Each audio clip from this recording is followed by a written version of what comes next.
Subscribe to our channel by clicking the subscribe button.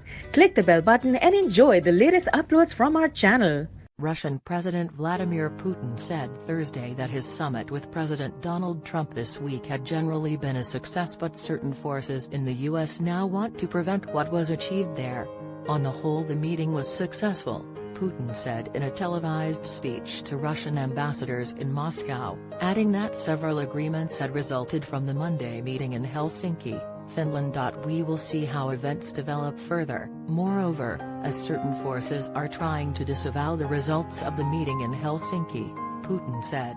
We see that in the United States there are forces that are ready to easily sacrifice Russian-American relations to their ambitions. Watch rescued boys' coach say they never gave up hope of being found in Thailand cave. The 12 young soccer players and their coach rescued from a Thai cave never gave up hope of being found alive and passed the time digging into a rocky wall, believing they might be able to tunnel out, they said Wednesday. Had Thailand cave rescue as an interest to stay up to date on the latest Thailand cave rescue news, video, and analysis from ABC News.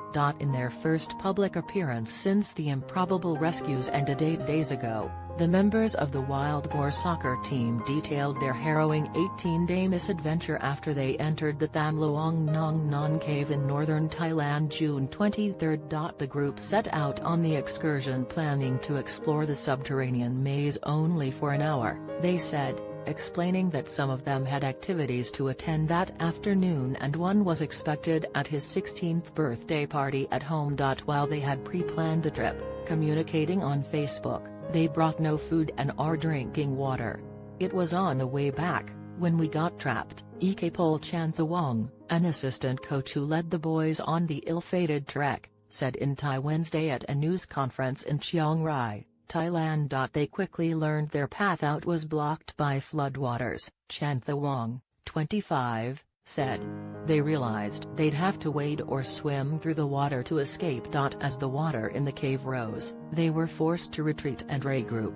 The boys began to fear they were lost.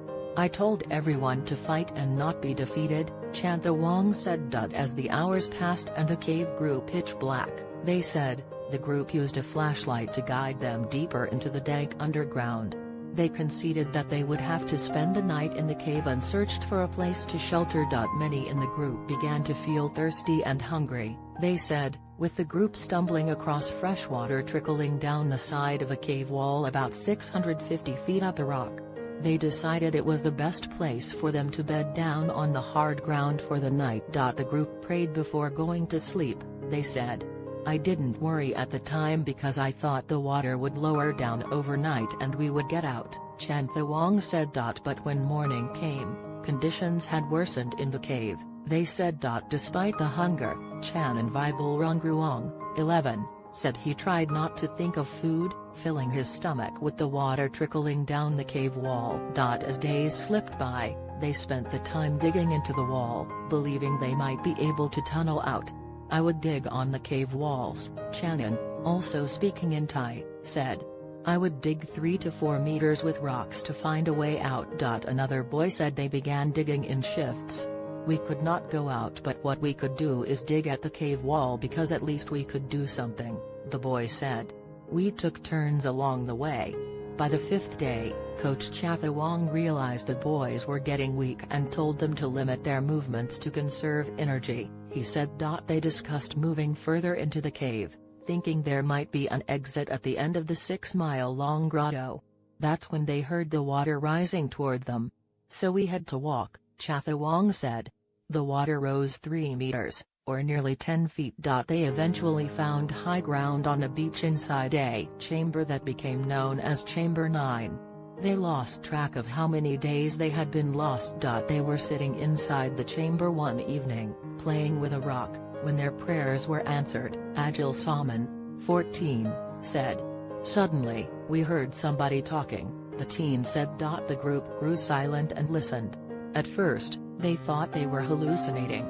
We weren't sure if it was true or not, so we stopped talking and listened, Agil said. Is it true? I was frightened, I was nervous. I told Mig to go down. Bonumas Mig Sengdi, 13, had a flashlight in his hand, but he was too scared to go and investigate the source of the voices, Adil said. I took the flashlight from him and went down right away, Adil said. I said, hello or something like that. They didn't show their faces.